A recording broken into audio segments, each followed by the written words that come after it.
Do you agree or disagree or have no opinion on supporting the heartbeat bill that would outlaw abortion in America, unless if a heartbeat can be detected, it would outlaw abortion unless there was a physical threat to the health or the physical life or health of the mother?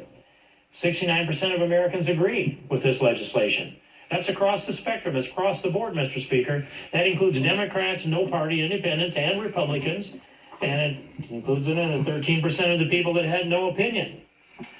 Those that disagreed are 18% over here in the orange, Mr. Speaker.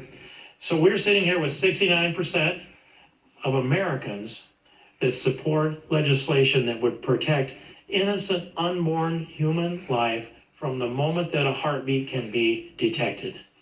Because we know that life is precious, and every one of those lives contributes to the well-being of humanity. No matter what kind of life we may think they experience, they're a blessing to their father, they're a blessing to their mother, they're a blessing to their family, they're a blessing to this country.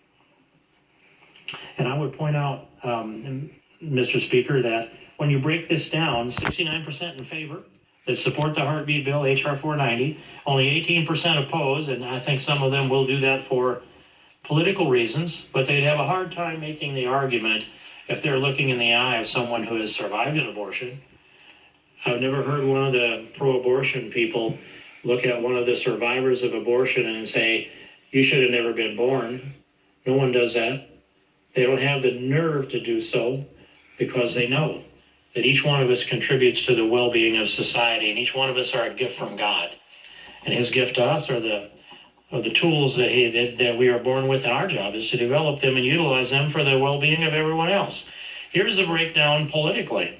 86% of Republicans support the heartbeat bill. Only 6% of Republicans disagree. I don't know why they do, but 6% do. I don't know what their argument is. In the center, we have the graph of the Democrats. 55% of Democrats, they're the ones that would be lined up against this, I would think. But it is a significant majority. In fact, if this were a political election, Mr. Speaker, that would be a landslide at 55% of Democrats support the heartbeat bill. Now we're looking for some Democrats to sign on it. Maybe they'll reflect the will and wishes of their constituents. 55% of Democrats support the heartbeat bill, 25% oppose. More than 2 to 1. And those who, 55% support and 20% oppose, the undecided are in orange. That's 25%. So it's well over 2 to 1, 2.5, and almost actually bordering on 3 to 1 support among the Democrats for this. And if you go to the independents, 61% of independents support the heartbeat bill, and 13% of the independents oppose, and 27% of the number. So 61% support among independents, and 55% support among Democrats, 86% support among Republicans. That's the party breakdown for those who think of this in politics. I think of this in human terms, Mr. Speaker. I think of this in terms of picking up little babies and holding them in my arms and feeling that love and that special smell that a little baby has, and the gurgle, the laughter, and the crying. It's all part of life. When I think of the privilege of being able to go to church with almost my whole family, and taking up, well, I guess last Sunday parts of 3 pews and not all 3. And I think of this little baby that got passed back to me, and he's kind of an in-law shirt-tail relation. I've never held him before. He snuggled up in my arms there at the end of Mass, and I was able to carry him out. And we have also little children that come out of the pews to run up front at the beginning of the collection to carry their dollar bill up and put it in that basket. They're being raised right. Those little kids, they will be fine.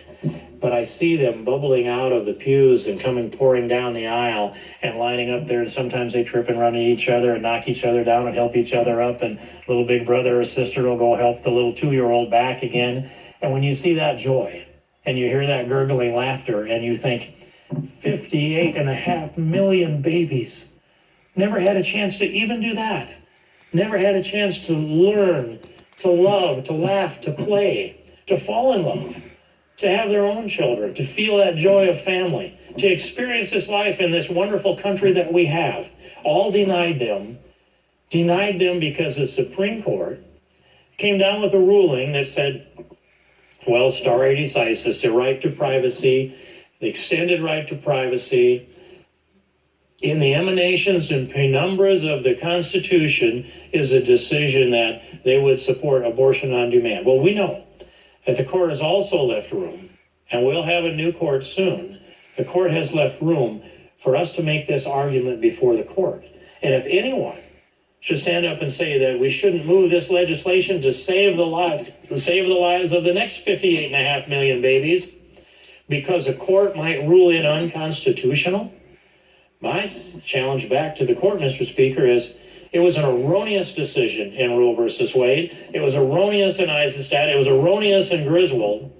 And it was erroneous in Doe versus Bolton. And all of those together bound up. Don't be hiding behind stare decisis, Supreme Court.